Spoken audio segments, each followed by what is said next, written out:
Selamat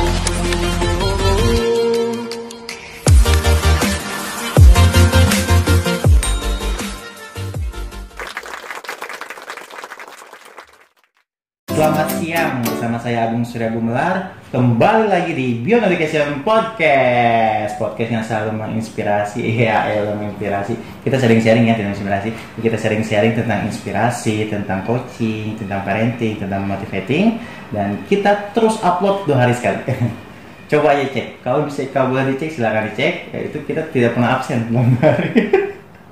Makanya terus lanjutkan, kalau misalnya subscribe boleh, terus nyalakan loncengnya juga, dan share ke teman-teman atau kerabat, share ke keluarga atau kemanapun itu jika dirasa ini bermanfaat, dan mudah-mudahan kita akan selalu semangat untuk membuat konten-konten selanjutnya. Baik, pagi hari ini saya bersama Pak Doni. Halo teman-teman semuanya. Waduh nih, kayaknya saya harus terbang ke Padang. Terbang ke Padang ya. Ditinggalin ya berarti. Iya, ditinggalin saya nih. Aduh, nggak bisa jaga jawab. jaga kandang. Baik, gimana Pak Doni, kabarnya sehat? Alhamdulillah sehat. Kamu gimana? Sehat Gong? Ya, alhamdulillah Pak. Sekarang saya sudah merasa baikan. Kemarin saya seperti menghadapi apa ya? Seperti menghadapi bukan penyakit sih tepatnya, itu kebiasaan gitu kan. Kebiasaan yang malas. Kayaknya udah dari dulu. Nggak sih Pak, jadi kemarin saya harusnya biasa kan ngedit semangat banget nih. Wah, sekarang kemarin saya agak kendor sedikit karena ngurusin ini. Oke, sekarang gas lagi. Oke, semangat terus dong. Semangat terus. Oke Pak, baik. Tadi ngomong-ngomong ke Padang. Gimana? Padang. Ada apa di Padang? Ada orang Padang. Iya sih, yang saya tangkap ya Pak, ketika melihat sebuah suku gitu kan, ketika melihat sebuah daerah atau misalnya dia punya adat, punya kebiasaan, itu kayaknya apa ya? Jadi kan saya menikah nih Pak, menikah dengan orang Padang gitu kan. Nah jadi memang sebenarnya sih tidak mengkotak-kotakan sebuah daerah ya intinya ya, tapi kita lihat bahwa apa itu, jadi dia itu seperti sikapnya itu, kebiasaannya itu seperti orang Padang gitu. Jadi pastinya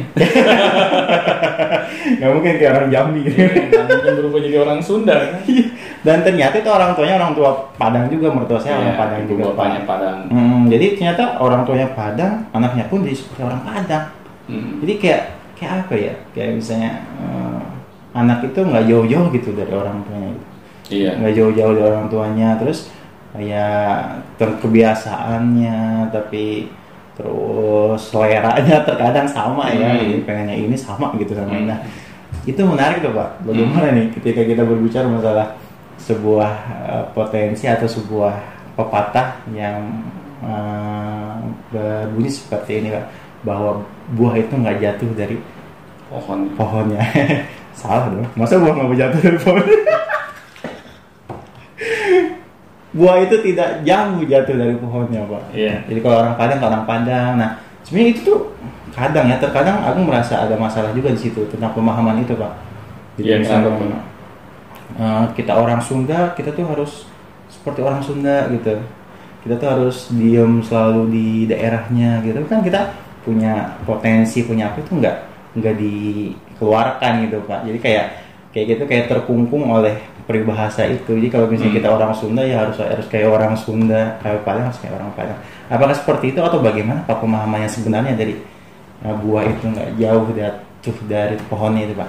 Ya kalau yang tadi Agung sudah katakan ya, bahwa orang Sunda akan memiliki kemiripan dengan orang Sunda lagi, atau orang Padang akan memiliki kemiripan seperti orang Padang lagi, itu suatu hal yang lumrah. Karena kan yang namanya seseorang itu akan melihat kebiasaan orang-orang di sekelilingnya, dan itu hal yang wajar. Nggak mungkin orang Padang yang tinggal di Padang dia bisa melihat contoh orang Sunda yang tinggal di Jawa Barat. Kan udah jauh jarak mereka ini ya, bertempat tinggal ya. Padang dan Sunda gitu ya. Jadi sangat wajar kalau mereka melihat kebiasaan-kebiasaan orang-orang yang ada di sekeliling mereka. Tapi di sini saya ingin kita melihat bahwa pepatah tersebut jangan sampai membelenggu anak-anak kita. Iya tuh, kayak misalnya saya mau orang Padang nggak mau jadi apa gitu kan, atau Iya. pedagang gitu.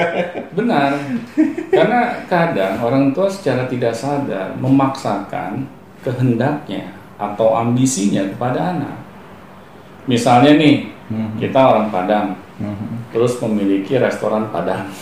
Nah, iya. Nah, terus kita memaksakan kepada anak kita bahwa kamu harus meneruskan restoran Padang yang dimiliki oleh orang tuanya.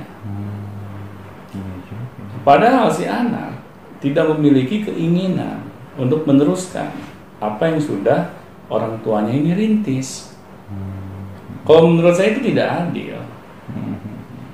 Ya siapa tahu anaknya memiliki potensi yang lain di bidang yang dia memang sukai. Tetapi kalau anak sampai dipaksa, karena ini adalah usaha yang turun-menurun dari buyut kamu, kakek kamu, ya, dan saya gitu, dan kamu sekarang harus melanjutkannya. Kamu nggak bisa memilih profesi yang lain. Bagaimana nanti dengan legacy keluarga kita? Masa nggak ada penerusnya? Nah ini kan akhirnya menjadi bumerang bagi anak kita. Jangan sampai legacy yang sebenarnya yang kita harapkan menjadi suatu kebanggaan akhirnya di tangan anak kita hancurkan. Karena tidak sesuai gitu. Iya. Karena kan wajar ya kalau seorang manusia menjalani sesuatu yang dia rasa tidak disukai, pasti hasil juga nggak akan maksimal, akan menjadi beban. Ini contohnya nggak usah jauh-jauh ya dari orang yang saya kenal. Ada seorang keluarga saya, dia memiliki profesi sebagai pengusaha, bukan pengusaha yang main-main, skalanya sudah besar, dan dia menginginkan anaknya meneruskan usaha dari keluarga saya ini. Nah, tetapi si ayah ini tidak menyadari apakah anak ini menyukai bidang yang sama. Tapi kan biasanya anak itu nggak jauh, kayak pepatah tadi, Pak. Biasanya anak itu mirip lah sama ayahnya gitu, sifatnya sama gitu, potensinya sama. Sifat karakter boleh sama, tapi potensi belum tentu. Oh, jadi ada perbedaan gitu ya, Pak ya? Iya, pasti akan ada perbedaan. Karena kan setiap anak manusia ini sudah diberikan potensi oleh Tuhan. Itu pasti berbeda-beda, meskipun dari keluarga yang sama.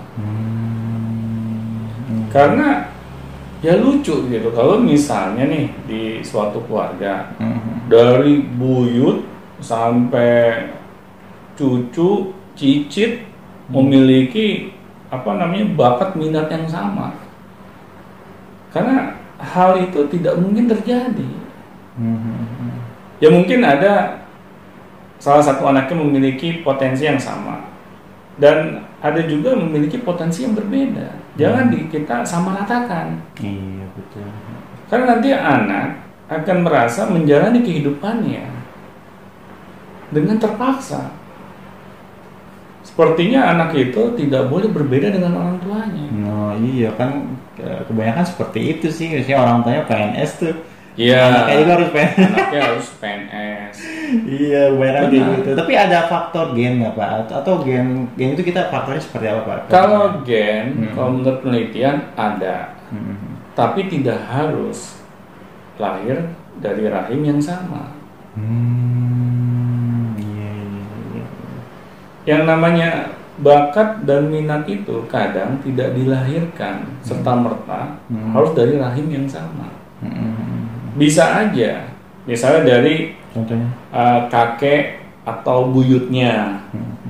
Tetapi ketika si ayah atau ibu ini merasa bahwa anaknya ini harus memiliki kemiripan dengan mereka dalam hal potensinya, nah ini saya rasa tidak adil. Karena belum tentu akan memiliki kemiripan. Siapa tahu gennya itu dari kakek yang buyutnya itu. Iya. Misalnya kakek buyutnya itu suka dagang, ibunya PNS misalnya bapaknya. Tiba-tiba anaknya suka dagang nih. Itu bisa aja terjadi. Bisa terjadi ya, bisa aja gitu terjadi. Iya, Karena iya. itu adalah hal yang memang diturunkan, tapi belum tentu si anak ini harus sama dengan orang tuanya. Betul. Iya. Nah, ini saya kembali cerita ya ke apa yang terjadi di keluarga saya. Jadi ketika keluarga saya ini menginginkan anaknya meneruskan usaha orang tuanya, sedangkan si anaknya tidak memiliki keinginan karena keterpaksaan, karena dipaksa gitu ya. orang tuanya terus menginginkan, memaksakan bahwa anaknya harus menjalani karena orang tuanya merasa sudah waktunya saya lebih dekat kepada agama. Iya, tolong nak. Dan yang saya kaget, sesuatu yang sudah dirintis bertahun-tahun lamanya, akhirnya dalam waktu yang nggak begitu lama, usaha itu harus tutup. Iya. Dan saya pas mendengarnya sampai bingung kok bisa.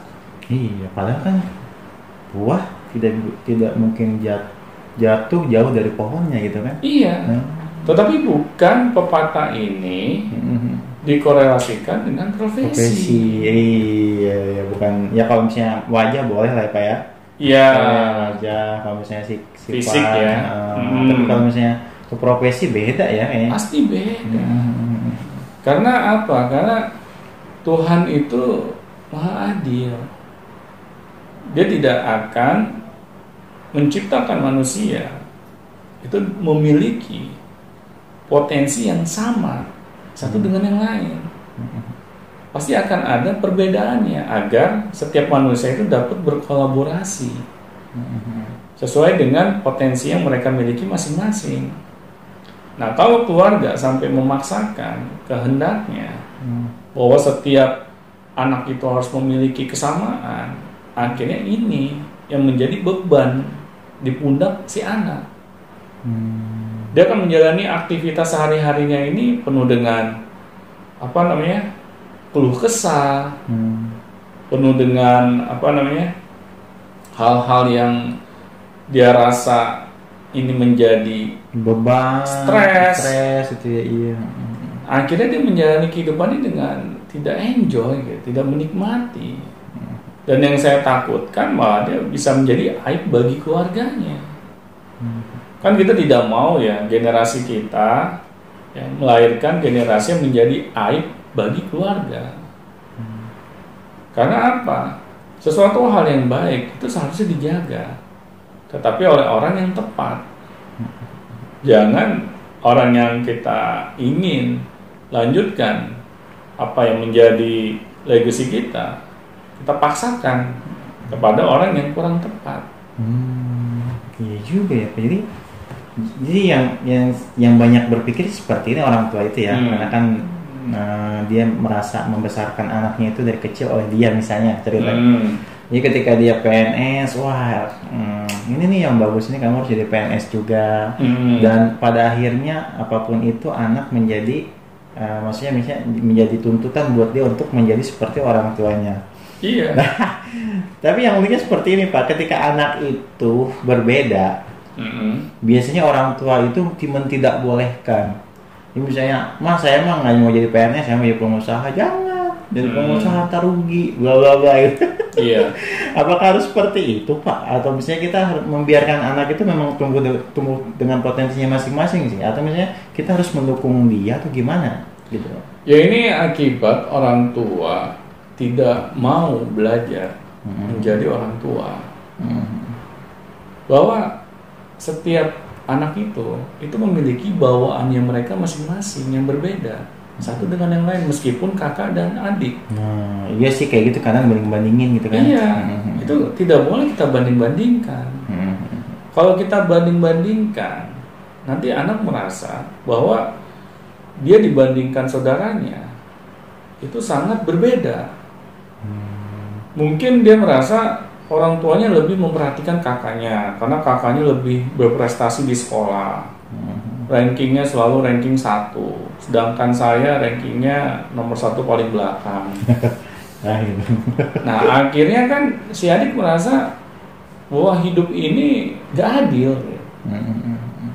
Dan ini akhirnya membuat si anak ini, si adik ini, dia tidak memiliki keinginan untuk memiliki prestasi di luar bidang sekolah. Ini kan yang cilakanya gitu. Kalau sampai orang tua tidak dapat mengayomi potensi anaknya yang berbeda-beda ini. Karena di dalam mindsetnya, dalam pola pikirnya bahwa anak yang berprestasi itu hanya di bidang sekolah, di bidang akademis. Nah, ini kan betapa menderitanya si adik ini gitu. Seharusnya kan orang tua bijak dalam menyikapinya. Kalau kakaknya berprestasi di bidang akademis dan adiknya ternyata tidak berprestasi, ya sudah. Cari tahu apa yang membuat si adiknya ini dapat berprestasi. Nah, harusnya seperti itu ya. Harusnya seperti itu. Kadang kan kalau orang tuanya misal gini, orang tuanya tuh merasa pintar gitu, dokter. Iya. Ibunya juga dokter. Dosen lagi. Kok anak gue ble gitu. Nah itu. Kadang sering gitu ya, pokoknya maksudnya itu kayak Ble versinya mereka. Ble yang tidak sesuai dengan apa yang mereka inginkan, apa yang bisa mereka raih. Jadi kebanyakan orang tua itu yang menyalahkan anak gitu kan. Anak nggak benar belajarnya, terus kamu terus kayak mama gini-gini. Wah. Iya.